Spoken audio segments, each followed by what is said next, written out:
강단의 말씀은 평생 잊지 못할 정확한 복음을 전달하라는 말씀을 우리에게 주셨고, 또 오늘 말씀은 최고의 이정표 두란노 운동 말씀입니다. 그래서 제가 붙잡은 언약은 내가 평생을 전달할 나에게 정확한 복음이 나에게 있는가. 그래서 나에게 오직 답은 오직 예수 그리스도구나. 이 답을 내가 먼저 내리고 이 답을 또 다른 사람에게 전달하는 그 비밀, 또 집중을 날마다 누려야겠다 말씀을 붙잡았습니다. 이제 바울이 사도행전 19장에 보시면 바울이 이제 고린도에 있을 때 윗지방으로 다니다가 에베소에 와서 어떤 제자들을 만나게 됩니다. 근데 이 제자들은 세례 요한의 세례만 받았지 이 정확한 이 복음을 예수님에 대해서 정확하게 알지 못하는 것입니다. 그래서 이때 바울이 이 제자들에게 너희가 믿을 때 성령을 받았느냐 이렇게 질문을 하니까 우리는 성령의 계심도 듣지 못하였노라. 그러면 너희가 무슨 세례를 받았느냐 하니까 우리는 요한의 세례를 받고 알고 있다. 그래서 이 요한이 구약의 마지막 이 선지자였습니다. 그래서 이 제자들이 이 그리스도에 대해서 성령에 대해서 정확하게 모르는 겁니다. 그래서 이제 바울이 요한이 회개의 세례를 베풀며 백성에게 말하되 내 뒤에 오시는 이를 믿으라 하였으니 이는 곧 예수라 하거늘 예수 그리스도에 대해서 우리가 정확하게 복음에 대해서 전달을 하는 것입니다. 자녀들에게도 그리스도의 복음에 대해서 정확하게 전달을 해주는 거죠. 그래서 평생 잊혀지지 않을 만큼의 복음을 전달하는 겁니다. 그래서 그들이 이 그리스도의 복음을 듣고 주 예수의 이름으로 세례를 받으니 바울이 그들에게 안수함에 성령이 그들에게 임하심으로 방언도 하고 예언도 하니 모두 12사람쯤 되니라. 그래서 한 번의 만남이 영원한 그 만남이 되는 것입니다.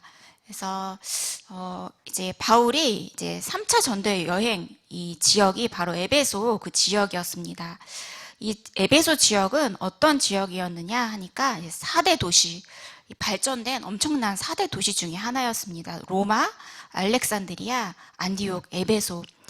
그래서 이 지역이 굉장히 발달된 도시 중에 하나였다. 그래서 지중해의 3대 무역항의 하나이고 동서양을 연결하는 중심지였습니다. 그래서 얼마나 발전을 했느냐, 문화적으로도요, 2만 5천 명을 동시에 이렇게 수용할 수 있는 엄청난 극장이 있을 정도로 이 도시가 발달하고 문명이 발달하는 중요한 그 장소였습니다. 그렇지만 여기에는 아데미 여신의 숭배지, 우상 숭배가 강한 그 지역이었다. 이 지역에 바울이 3차 전도 여행, 복음을 전하는 그 상황입니다. 근데 바울이 이제 이 회당에 먼저 들어가서 복음을 전하게 되는데, 이 회당은요 성경 말씀에 정확하게 기록된 대로 이제 예루살렘 성전이 AD 70년 그 로마에 의해서 파괴가 된 이후에 성전이 완전히 무너졌잖아요. 그래서 회당 중심으로 이 이스라엘 백성들이 모이게 됩니다. 그래서 이 회당이 어디냐?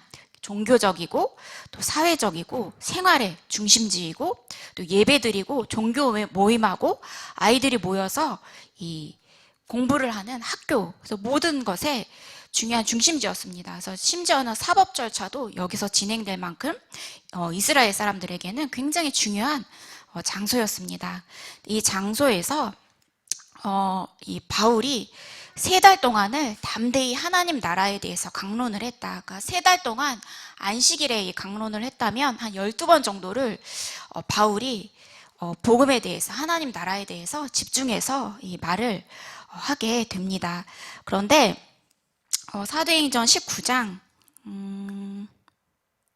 9절에 보시면 이제 바울이 복음에 대해서, 하나님 나라에 대해서 강론하며 권면하는데, 어떤 사람들은 마음이 굳어 순종하지 않고 무리 앞에서 이 도를 비방하거늘 바울이 이때 이제 그들을 떠나게 됩니다. 많은 무리들을 무리들 앞에서 이제 복음을 전했는데 여기서 자꾸 불신앙하고 또 복음을 방해하고 이 마음이 굳어서 순종하지 않고 끝없이 이 복음에 대해서 비방하는 사람들이 있었던 겁니다. 그래서 회당을 떠나서 이제 어디로 갔느냐? 바울이 이제 서원으로 들어가게 됩니다. 그래서 이 2해 동안 2년을 서원에서 집중적으로 바울이 이 복음을 전하게 되는데, 이 서원은 굉장히 작은 그런 사설 학원 같은 그런 작은 그 소수의 아이들이 모이는 그런 곳인데, 이제 바울이 언제 이 복음을 전했느냐? 매일같이 2년을 전합니다.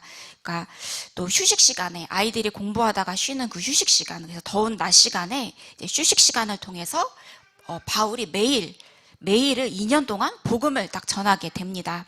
그래서 일부 이제 고대 사본을 보면 정확한 건 아닌데 오전 11시부터 4시까지가 이 휴식 시간이어서 요때 이제 5시간 정도를 날마다 복음을 전했다는, 완전히 집중을 한 거죠. 2년 동안 그 기록이 나오게 됩니다.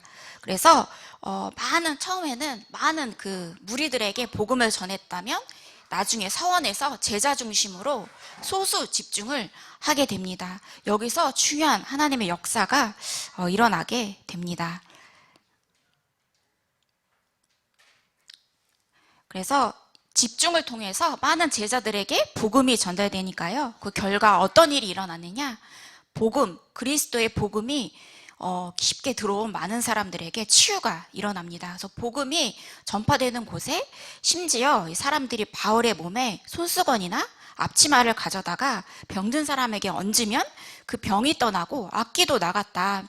그래서 그리스도의 복음이 한 번도 들어가지 않은 그 지역에 복음이 선포되면 엄청난 역사가 일어납니다. 그래서 우리도 눈에 안 보이지만 계속해서 이 치유의 역사가 일어나고 있습니다. 그래서 우리가 늘 드리는 예배, 기도, 또 말씀 붙잡을 때 우리 눈에 안 보이지만 계속해서 우리에게 치유, 또 그 세상의 각인뿌리 체질된 것이 자꾸 복음으로 바뀌고 우리가 계속해서 이제 예수님을 닮아가는 그 모습으로 성화가 되어지는 것이죠. 그래서 이 2년 동안 매일 집중하는 가운데 바울이 다 전도할 수가 없으니까 여기서 세워진 제자들이 흩어져서 복음을 전한 겁니다.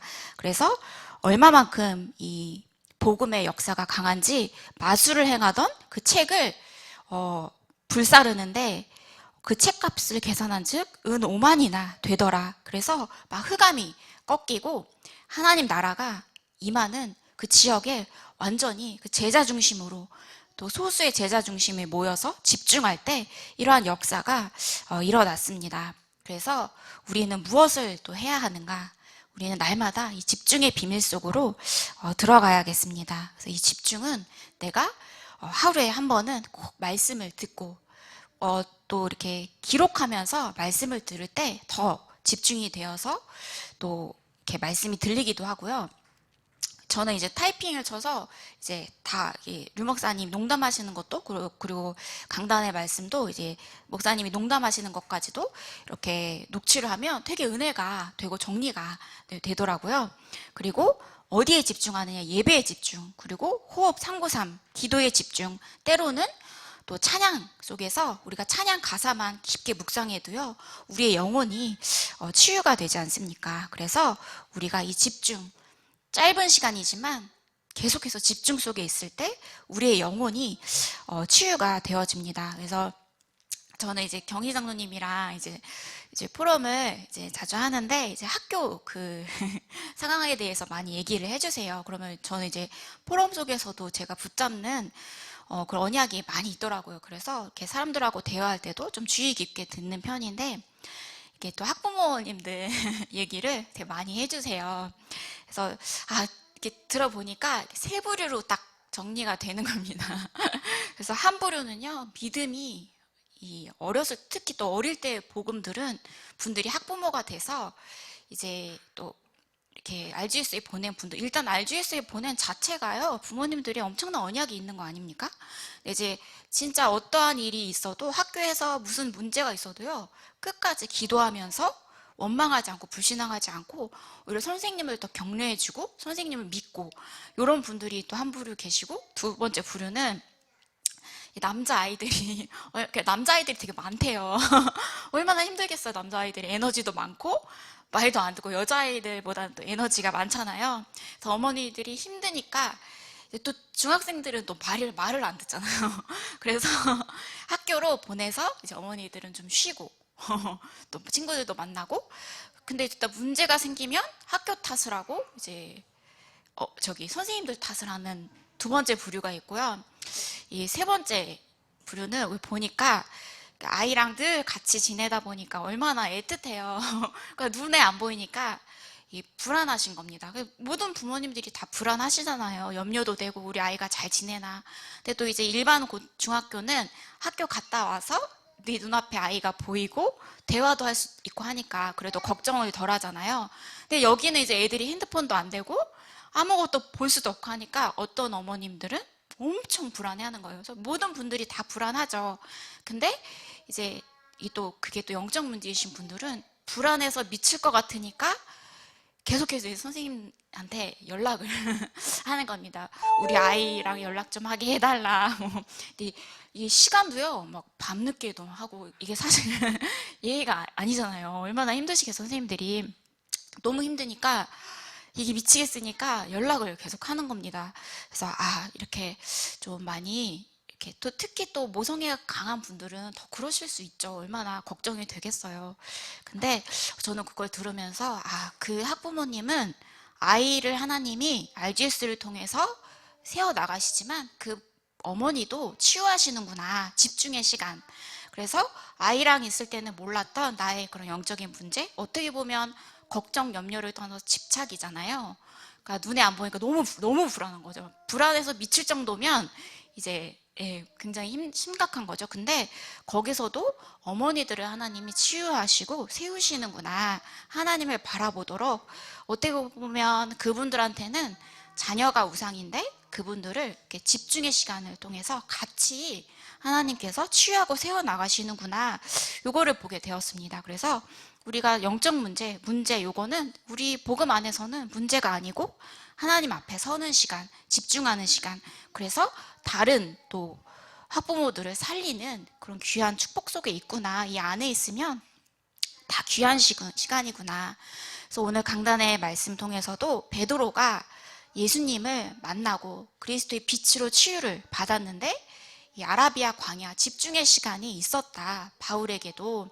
3년 동안 깊이 기도하고 묵상하면서 하나님이 나를 부르신 이유를 확인하고 점검하고 이제 확인하는 시간. 그래서 하나님과 1대1 교제하는 그 시간, 우리에게도 광야의 그 집중의 시간이 있었고 또 계속해서 있지 않습니까? 그래서 복음이 아닌 다른 것으로 각인뿌리 체질된 것을 완전히 바꾸는 그 집중의 시간을 바울이 3년을 가진 겁니다. 그래서 RGS에서도 아이들이 3년 집중하지만 어머니들도 따로 집에서 또 집중하시는 그 시간이구나. 그래서 복음 안에 있으면 다 축복인 것 같습니다. 그래서 우리는 반드시 집중하는 그 시간이 필요합니다. 그래서 오늘 목사님께서도 이삿짐 센터 말씀하셨잖아요. 근데 우리가 이사할 때 굉장히 평안하게 행복한 마음으로 합니까? 무거운, 그래서 이걸 어떻게 짐을 둘 것이며 청소를 어떻게 할 것이며 굉장히 마음이 어렵잖아요. 저도 여기 와서 2번 이사하는데 이삿짐 센터에서 해주긴 하는데 또 저희 어머니는 못 믿으세요. 그래서 청소도 다 해주는데도 직접 다 하시는 거예요. 그러니까 우리도 다 새벽까지 청소가 다 맞춰져요. 저희 어머니는 잠을 주무시거든요. 저희가 한 새벽 3시인가 4시까지를 청소를 한 거예요. 얼마나 힘들어요. 이것을 이제 많은 사람들이 지금도 반복을 하고 있다. 그래서 교회도 옮겨 다니고, 야, 어떤 목사님 말씀이 좋다더라 하면 막 거기를 우르르르 가요. 근데 복음에 담난 사람이 갈까요? 아니죠. 뭔가 갈급하고 뭔가 센 거를 찾는 거예요. 그래서 그 자리에서 역사가 일어나고 막 귀신이 떠나가고 거기서 내 능력을 받고 요거를 원하는 사람들이 여기저기 다 찾아다닙니다. 근데 그냥 행복해서 다니느냐가 아니라 수고하고 무거운 짐을 딱 지고 늘 이사하러 다니는 거죠. 얼마나 그 영혼이 힘들겠습니까? 우리가 집중 속에 있지 않으면 요것과 똑같다. 그래서 우리는 날마다 집중의 시간을 갖는 겁니다. 우리가 집중의 비밀 속에 있을 때 확실한 미래 캠프 속에 있게 된다. 하나님은 이 바울을 부르실 때 정확한 미래, 세계 복음화의 언약을 주시고 부르셨습니다. 그래서 우리는 이 언약을, 우리의 언약의 여정은 또 자녀도 그렇고 하나님이 그 자녀를 만드시기 전에 이미 부르시고 예정하시고 택정하셔서 보내셨잖아요. 그러면 그거에 대한 모든 것을 다 책임지시고 이 땅에 보내셨을 텐데, 그것을 우리는 하나님이 예비하신 것을 찾는 것이 바로 우리가 언약의 여정을 가는 것이다. 이게 미래 캠프다. 그래서 우리 부모님들이 오직 그리스도가 되면 또 자녀들도 그대로 오직 그리스도의 빛이 전달이 됩니다. 그래서 정확한 그리스도의 복음이 들어갈 때 렘넌트들이 세계 복음화의 여정 속으로 가게 됩니다. 그래서 사실 이 사역자도 되게 중요하죠. 하지만 사역자는 일주일에 한 번 답을 주는 시간이잖아요. 근데 우리 어머니들은 24시, 특히 어릴 때는 더 붙어 있지 않습니까? 요때 정확한 복음이 요때 다 들어가는 거죠. 그래서 확실한 미래 캠프가 이 속에서 되어지는 것이다. 집중 속에 있을 때. 그래서 우리가 날마다 이 집중의 비밀 속에 있는, 그래서 복음으로 답을 가지고 그냥 복음이 아니라 오직 복음 붙잡는 저희들이 되어야겠습니다. 그래서 제가 기도하고 이어서 구역공과 예배 드리겠습니다. 하나님 아버지, 감사를 드립니다. 하나님의 은혜로 말미암아 우리를 하나님 자녀 삼아 주시고 우리를 불러주시고 예수 그리스도 붙잡게 하시니 감사를 드립니다. 오직 예수 그리스도의 언약이 후대들에게 잘 전달되게 하여 주시옵소서.